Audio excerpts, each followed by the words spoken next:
5 कमलगट्टे के साथ में 5 लौंग, 5 कमलगट्टे और 5 लौंग कुंदकेश्वर का नाम लेकर जो चीज हमें खरीदना है, जो प्राप्त करना है, वहां पर डाल दिया जाए। महाराज को समर्पित करना, अशोक सुंदरी के स्पर्श करना, और जो जलाधारी होती है, जैसे ये शिवलिंग है, ये जलाधारी है, तो पहले शिवलिंग पर स्पर्श, फिर अशोक सुंदरी का स्पर्श, फिर जलाधारी पर कनेर का पुष्प शिव जी की ओर मुख कर कर, अर्थात जैसे मानो ये कनेर का पुष्प है, तो ऐसा शिवलिंग का स्पर्श करते हुए जलाधारी पर जो समर्पित करता है, भगवान शंकर उसके मन की कामना को पूर्ण जरूर करते हैं। एक कनेर का पुष्प। आपके घर में छोटा सा शिवलिंग विराजमान, निवेदन है जहां पर भी शिवलिंग आपके घर में विराजमान है, अगर छोटी सी कटोरी में एक बेलपत्र को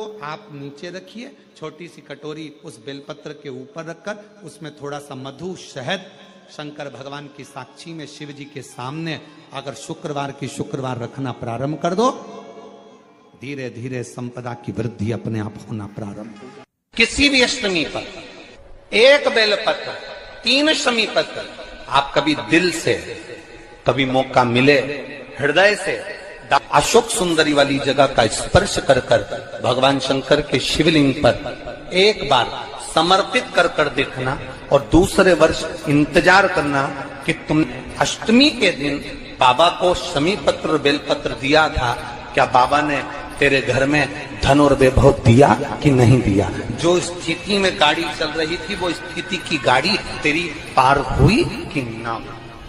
आपके जीवन में ऐसा लगने लगे कि हाँ बहुत कष्ट है, कर्जा भी बढ़ गया, तकलीफें भी बढ़ गई, बहुत दुख भी बढ़ रहा है, कहीं परिवार सही नहीं चल रहा है, तो प्रयास करते रहा करो। हफ्ते में एक बार एक चावल का दाना जल के पात्र में डाल लिया, एक काली मिर्च जल के पात्र में डाल ली, और उस जल को ले गए, थोड़ा सा चंदन का छींटा डाल दिया, ले जाकर शिव जी को समर्पित कर दिया।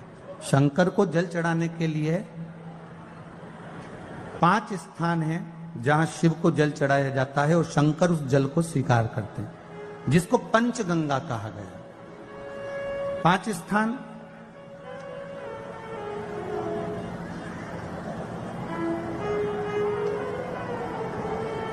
अच्छे से समझ लीजिएगा, जब भी शिव मंदिर में जाएं तो ये 5 स्थान शिव को जल चढ़ाने के लिए ये रखा है। शिवलिंग,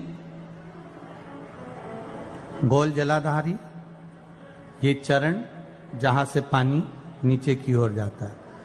शंकर भगवान के 13 बच्चे हैं, 13 की 13 बच्चे, शिव जी का संपूर्ण परिवार, 33 कोटि देवता, 64 योगनियां, सब शिवलिंग के आसपास में।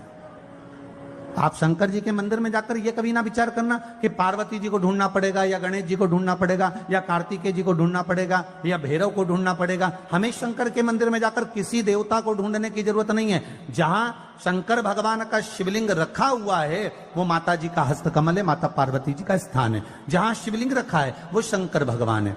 जहां जलाधारी है, उस जलाधारी के पास में जहां पानी बहता है, बीच में अशोक सुंदरी का स्थान है। जहां से पानी बह रहा है उसका राइट भाग, वहां गणेश जी का स्थान है, लेफ्ट भाग कार्तिकेय जी का स्थान है। शंकर भगवान के ऊपर जो जल गिर रहा है वो शंकर भगवान की 5 लड़कियां, जया, विषहरा, शामलीबारी, दौतली, देव, ये शंकर जी की 5 बेटियां ऊपर हैं। जहां से पानी बहकर उस निकासी से, जहां नाली बनी रहती है, पानी जहां से निकलकर बाहर मंदिर के जा रहा है, वो 33 कोटि देवताओं का स्थान है। इसलिए सारे मंदिरों की परिक्रमा हो सकती है, पर शंकर जी के मंदिर की परिक्रमा नहीं करते, क्योंकि वो जल जो जा रहा है वो 33 कोटि देवताओं का स्थान है, उसको हम लांघ नहीं सकते।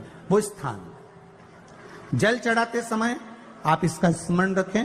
पानी का जब पात्र लेकर जाते हैं मंदिर के अंदर, सबसे पहले शिव जी का जो जलाधारी है उसमें राइट भाग पर अपनी मनोकामना कर कर जल चढ़ाएं, फिर लेफ्ट भाग में चढ़ाएं रोग मुक्ति के लिए। अशोक सुंदरी की जगह पर चढ़ाएं, ये तीसरा स्थान। चौथा स्थान माता पार्वती जी का जो कटी भाग है, जहां पर शिवलिंग रखा हुआ है, उस भाग पर जल चढ़ाएं, चौथा भाग। 5वां भाग शंकर जी के ऊपर चढ़ाएं। ये 5 जगह पर जल क्रमवाइज चढ़ाएं। आप लोग जाते हो डायरेक्ट जाकर शंकर जी पे जल उंडेल करा जाते हो, सीधे गए और शिव जी पे जाकर आपने जल चढ़ा दिया। हमारे यहां शास्त्र कहता है जैसे अपन देवताओं की पूजन करते हैं तो पंडित जी सबसे पहले पूजन किसकी कराते हैं? जम के बोलो जरा, गणेश जी की। गणेश जी के बाद पूजन कराते कराते कराते कराते कराते कराते आगे के सारे देवता कराते कराते कराते कराते फिर जन पर पहुंचते हैं। आप डायरेक्ट मूल पूजन कराते कराते कराते कराते कराते कराते आगे के सारे देवता कराते कराते कराते कराते फिर मूल पूजन पर पहुंचते हैं। आप डायरेक्ट मूल पूजन पे पहुंच जाते हो। और सरल भाषा में समझ लो, जितनी सरल भाषा में समझोगे ना उतना अपने जीवन में उतर जाएगा। इस छत के ऊपर आपको चढ़ना है, निशानी रखी है,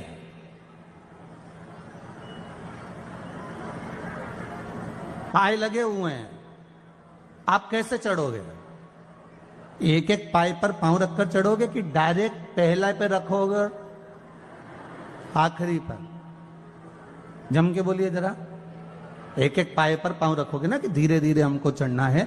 उसी तरह शिव मंदिर में पहुंचने के बाद पहला गणेश स्थान, कार्तिकेय स्थान, अशोक सुंदरी का स्थान। अशोक सुंदरी के स्थान पर जल क्यों चढ़ाया जाता है?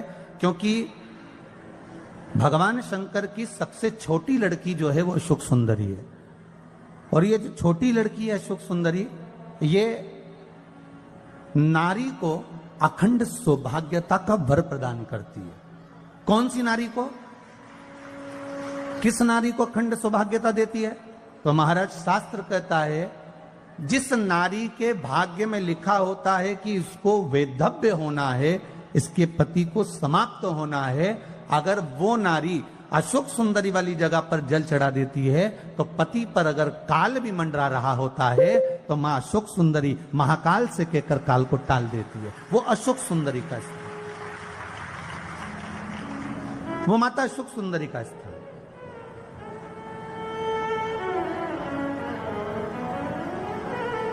जल चढ़ाने का एक नियम है। यहां जल चढ़ाया, फिर कार्तिकेय बाबा को चढ़ाया, फिर अशोक सुंदरी को चढ़ाया, फिर कटी भाग पर।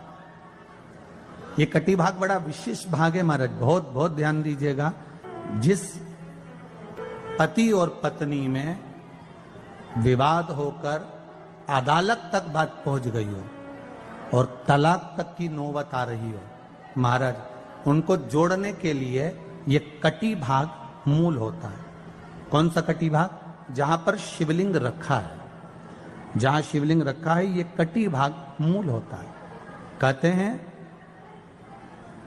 5 सोमवार लिंग पुराण वर्णन कर रही, 5 सोमवार कटी भाग पर जहां शिवलिंग रखा हुआ है, 3 उंगली में मक्खन लेकर कटी भाग पर मात्र फेर देने पर और उस पर 7 जगह चंदन लगा देने पर पति और पत्नी का संबंध कभी समाप्त नहीं हो सकता, वो जुड़कर ही रहेगा, प्रेम बढ़कर ही रहेगा। कटी भाग का बड़ा बड़ा महत्व है महाराज। शिवलिंग के कटी भाग पर स्वयं मां जगतजननी जगदम्बा अपने हस्त कमल पर भगवान शिव को झेली हुई। महापुराण की कथा कहती है, भगवान शंकर का चरित्र कथा है कि जिस बच्चे को, जिस मनुष्य को, जिस स्त्री को, जिस कन्या को, जिस बेटे को, बेटी को, बुजुर्ग को, महिला को, पशु को, पक्षी को, जानवर को, जलचर को, थलचर को, किसी को भी अगर शंकर जी की पूजन करना नहीं आए, आड़ी टेढ़ी भी कर देगा तो भी शंकर भगवान उसको स्वीकार कर लेंगे और शंकर उसको वर प्रदान करेंगे।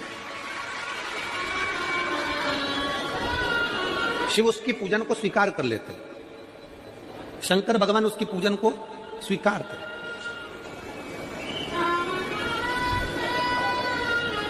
कोई दुनिया में आकर तुमसे कह देना कि मैं इतना विद्वान हूं कि मैं भगवान की पूजन सबसे अच्छी करता हूं। अगर कोई तुमसे आकर कह दे कि मैं सबसे ज्यादा विद्वान हूं, शंकर जी का अभिषेक मैं बहुत अच्छे से करता हूं। कोई तुमसे आकर कह दे कि मेरी पूजन में कोई कमी नहीं रहती, मैं इतनी अच्छी पूजन करता हूं। कोई विद्वान से विद्वान व्यक्ति भी आकर तुमसे कह दे कि मैं शंकर जी का अभिषेक इतना विद्वत्ता में कराता हूं कि मैं शंकर जी की आराधना सबसे श्रेष्ठ कर सकता हूं, तो मान लेना कि शिव मिल नहीं सकते, शंकर नहीं मिल सकते। शिव जी की पूजन वही स्वीकार है जिस पूजन में थोड़ी सी कमी रह जाए, पूजा की थाली लगाकर पशुपति व्रत करने के लिए तुम मंदिर में गए, पूजा की थाली लगाकर तुम शंकर जी के मंदिर में पूजन करने के लिए गए, 16 सोमवार की पूजन कर रहे थे, संकट सोमवार की पूजन कर रहे थे, सोमवार का पूजन कर रहे थे, प्रदोष का पूजन कर रहे थे, सोमवार की अष्टमी का पूजन कर रहे थे, शिवरात्रि का पूजन कर रहे थे, सावन महीने का पूजन कर रहे थे। पूजन की थाली में सारा सामान जमा लिया तो भी मंदिर में जाकर कोई सामान याद आए तो समझ लेना कि तुम्हारी पूजन भगवान शंकर ने स्वीकार कर लिया। और मुझे विश्वास है मेरी जीजियों पर, मुझे विश्वास है मेरी बेटियों पर, मुझे विश्वास है मेरे बेटाओं पर और मेरे जीजाओं पर।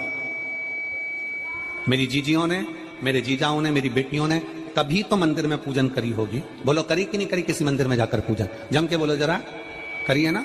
और आपकी पूजन की थाली में, आपके पूजन की थाली में कुछ ना कुछ कमी तो रही होगी ना। कभी माचिस रह गई, कभी दिया रह गया, कभी अगरबत्ती रह गई, कभी कंकु लाए थे कंकु रह गया, कभी चंदन रह गया, कभी कोई जनेऊ रह गया, कभी सुपारी रह गई, कभी कोई प्रसाद रह गया। फिर याद आया मैं तो ये घर छोड़कर आ गई, मेरे घर पे रह गया, अब क्या करूं? शंकर जी की कथा कहती है कि शिव उपासना में अगर तुम्हारी थोड़ी सी कमी रह जाए, समझ लेना कि शंकर जी ने तुम्हारी उपासना को स्वीकार कर लिया। और यह केवल तुमसे ही मतलब नहीं है,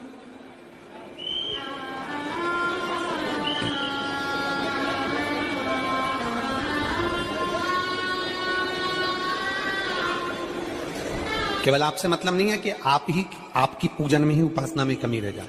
ये शंकर भगवान का वर है, ये शिव जी का वर है। किसको? भगवान नारायण को। जिस समय पर नारायण ने संकल्प लिया था कि सावन के महीने में 108 कमल के पुष्प रोज समर्पित करूंगा, सुनिए कथा सबने, 108 कमल के पुष्प भगवान नारायण ने संकल्प लिया कि मैं भगवान को रोज दूंगा। रोज 108 कमल के पुष्प मंगवाते देते। सावन का आखिरी दिन था, सावन का आखिरी दिन, और सावन के आखिरी दिन भगवान नारायण 108 कमल के पुष्प लेकर भगवान को चढ़ाने के लिए जैसे ही बैठते से ही जैसे ही चढ़ाने के लिए बैठे, वैसे ही एक कमल का पुष्प कम रह गया। लक्ष्मी जी से कहा जाओ जल्दी से कमल का पुष्प लाओ। लक्ष्मी जी कमल का पुष्प ढूंढती रही, नहीं मिला। सब दूर देखा, सारी जगत में देखा, पर कमल का पुष्प लक्ष्मी जी को नहीं मिला।